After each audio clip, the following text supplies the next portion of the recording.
नमस्कार दोस्तों, स्वागत है आपका मेरे चैनल कॉमिक्स लाइफ में। शुरू करते हैं पवन कॉमिक्स की एक और मज़ेदार कॉमिक्स, परी का विवाह। परी का विवाह, संपादक देवकी नंदन शर्मा, चित्रकथा मलय सूरज। चित्तौड़ नगर में एक धनी व्यापारी रहता था। उसका प्रताप नाम का एक पुत्र था। जब उसके विवाह की बातें चली तो पिताजी, मैं संसार की सबसे सुंदर लड़की से ही विवाह करूँगा। लेकिन बेटे, ऐसी लड़की मिलेगी कहाँ? प्रताप को उसके माता पिता ने बहुत समझाया, किंतु वह नहीं माना। पिताजी शायद सच कहते हैं, ऐसी लड़की कहाँ तलाश की जाए। एक रात जब वह सो रहा था, क्यों प्रताप, मैं तुम्हें कैसी लगती हूँ? इस अंगूठी को रख लीजिए, इसमें मेरी तस्वीर है। जब प्रताप की आंख खुली, आह, आज बड़ा सुंदर सपना देखा। परी बड़ी सुंदर थी। अरे, सपने वाली परी की अंगूठी। अंगूठी लेकर वह अपनी माँ के पास पहुंचा। माँ, मुझे सपने में एक परी ने यह अंगूठी दी है। क्या, सपने में? प्रताप की माँ ने सेठ जी को अंगूठी दिखाई। क्या, यह अंगूठी प्रताप को सपने में मिली है? आश्चर्य, महान आश्चर्य। सेठ जी ने वह अंगूठी अपने मित्रों को दिखाई। क्या, सपने में? इसमें अवश्य ही कोई रहस्य है। महान आश्चर्य, इतनी सुंदर, वाह! जब यह तस्वीर है तो यह युवती भी जरूर होगी। अवश्य ही होगी। आप खोजियों द्वारा इसे तलाश करा सकते हैं। मैं कल ही खोजियों को भेजूंगा। बाद में, क्या तुम अंगूठी वाली युवती को पसंद करते हो बेटे? यही मेरी पहली और आखिरी पसंद है पिताजी। अगले दिन खोजियों के सामने, यह अंगूठी वाली तस्वीर ध्यान से देखो। आप सभी अलग अलग शहरों में जाकर इस तस्वीर वाली युवती को तलाश करो। जो भी शुभ सूचना देगा उसे 50,000 स्वर्ण मुद्राएं दी जाएंगी। क्या, 50,000 स्वर्ण मुद्राएं? हम आज ही जाते हैं। खोजियों के जाने के कई माह बाद, पिताजी, वह लोग आज तक नहीं लौटे। मैं स्वयं ही जाकर उस युवती को तलाश करना चाहता हूँ। बेटे, तुम्हें कहीं जाने की क्या आवश्यकता है? मेरा जाना जरूरी है, क्योंकि वह मुझे ही अंगूठी दे गई है, इसलिए सबसे पहले मुझे ही जाना चाहिए था। लेकिन बेटे, तुम कब तक कहाँ कहाँ भटकते रहोगे? कहीं भी माँ, कम से कम मुझे आत्मसंतोष तो मिलेगा। ठीक है, यदि तुम्हारी यही इच्छा है तो जाओ, लेकिन बेटे अपना ध्यान रखना। दूसरे दिन, जाओ बेटा, मेरा आशीर्वाद तुम्हारे साथ है। भगवान तुम्हारी रक्षा करेगा। अपने साथ इन लोगों को भी लेते जाओ। मैं शीघ्र ही लौटूंगा, आप चिंतित न हो। प्रताप सिंह अपने कुछ साथियों को साथ लेकर चल दिया। कई सप्ताह वह शहर शहर घूमकर सपने वाली युवती को तलाश करता रहा। और फिर एक दिन, अरे, बड़े जोरों की आंधी आने वाली है। जल्दी घोड़ों से नीचे उतर जाओ। यह आंधी नहीं, भयंकर तूफान है। किंतु ओह, यह क्या! वह लोग तूफान में एक दूसरे से पिछड़ गए। जब तूफान का जोर खत्म हुआ, उफ, आह, मैं कहाँ आ गया? वह कौन है? वह एक परी थी जो फूल तोड़ रही थी। यह कोई परी है। अंगूठी वाली युवती का पता इससे पूछता हूँ। परी उसे अपने सामने देखकर चकित रह गई। कौन हो तुम? परियों के देश में कहाँ से आ गए? प्रताप सिंह ने उसे सब कुछ सही सही बता दिया। अंत में, और यह है वह अंगूठी। अगर इसे पहचानती हो तो कृपया मुझे बताइए। अंगूठी वाली तस्वीर को ध्यान से देखने के बाद, ए पृथ्वीवासी, मैं इन्हें पहचानती हूँ, लेकिन इन्हें प्राप्त करना बहुत कठिन है। क्यों?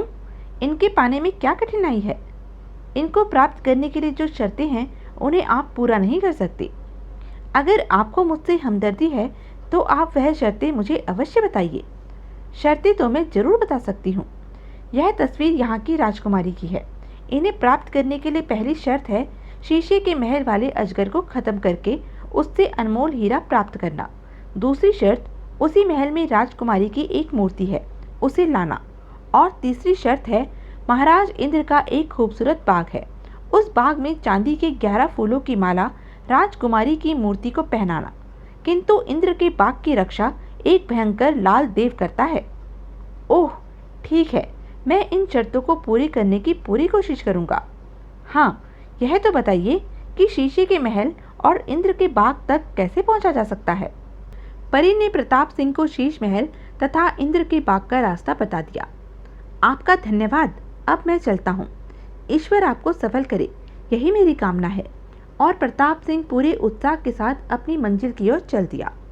न जाने कब तक चलते रहने के बाद वह शीशे के महल तक पहुंच गया। वाह, कितना सुंदर महल है। जब वह महल के निकट पहुंचा, ओह, मेरी आंखें चौंधिया रही हैं।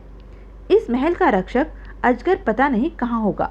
मैं हर समय उससे मुलाकात करने को तैयार रहूंगा। प्रताप सिंह ने जैसे ही महल में प्रवेश किया, हिस, हे भगवान, उफ, इससे चालाकी के साथ निपटा जा सकता है। पहले प्रताप ने अजगर को दौड़ दौड़ कर खूब परेशान किया, फिर अंत में यह ले, खच्चाक। अजगर के समाप्त होते ही प्रताप सिंह ने हीरा उठा लिया। अद्भुत हीरा। अब प्रताप सिंह को राजकुमारी की मूर्ति की तलाश थी। 8 कमरे पार करने के बाद राजकुमारी, लेकिन आओ साहसी इंसान, मैं आपकी ही राह देख रही थी। आश्चर्य, आप मूर्ति भी हैं और जीवित भी। मैं कुछ देर पहले तक पूरी मूर्ति थी। ओह, फिर ऐसा कैसे हुआ कि आप जीवित हैं? यह एक बड़ी लंबी कहानी है, वह मैं फिर कभी बताऊंगी। 3 शर्तें पूरी हो जाने के बाद मैं अपने असली रूप में आ जाऊंगी। अजगर के मर जाने से पहली शर्त पूरी हुई है, इसलिए केवल गर्दन तक जीवित हो गई हूँ। दूसरी शर्त पूरी होने पर आधी से अधिक जीवित हो जाऊंगी। तीसरी शर्त पूरी होते ही मैं पूरी की पूरी जीवित हो जाऊंगी। तब तो मैं दूसरी शर्त अभी पूरी किए देता हूँ। नहीं, मुझे हाथ मत लगाना। क्यों? मुझे हाथ लगाते ही लाल देव का छोटा भाई हरा देव प्रकट हो जाएगा। वह बहुत खतरनाक है, उससे भी निपट लिया जाएगा। नहीं, रुकिए, मेरी बात सुनिए।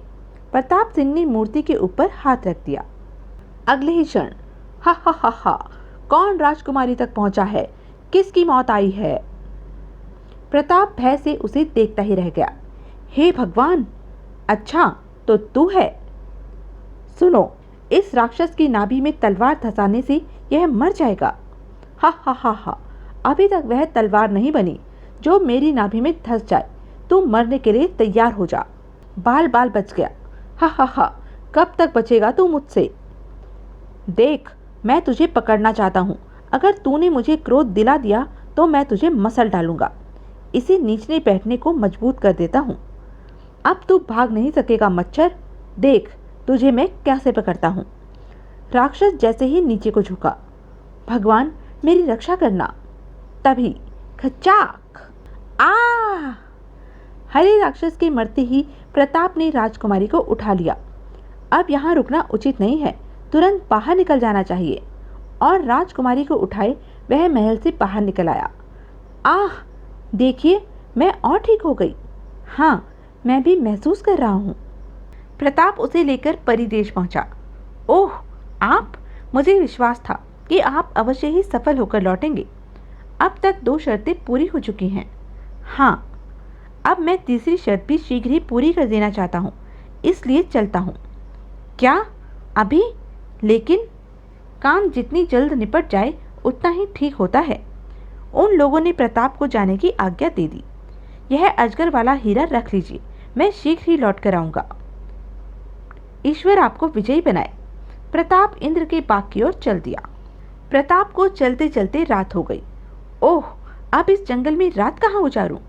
क्यों ना इस पेड़ पर ही रात गुजार लूं? यह सोचकर वह पेड़ पर चढ़ गया। फिर प्रताप पेड़ पर लेट गया। उसी समय, अरे, पेड़ पर कौन लेटा है? यह तो प्रताप है। जानते हो, यह राजकुमारी पल्लवी की 3 शर्तें पूरी करने निकला है। 2 शर्तें यह पूरी कर चुका है, अब इंद्र के बाग जा रहा है। तब यदि यह जंगल के बाहर वाले सेब के पेड़ का एक सेब खा ले तो इसका कार्य और सरल हो जाएगा। उनकी बातें प्रताप सुन रहा था। यह तो बड़े काम की बात हाथ लग गई। सुबह ही मैं उस पेड़ को तलाश करूंगा। सुबह उठकर प्रताप सेब के पेड़ की तलाश में चल दिया। तो यह थी अब तक की कहानी। आगे की कहानी जानने के लिए बने रहें मेरे साथ। और हाँ, मेरे चैनल को लाइक, शेयर और सब्सक्राइब करना ना भूलें।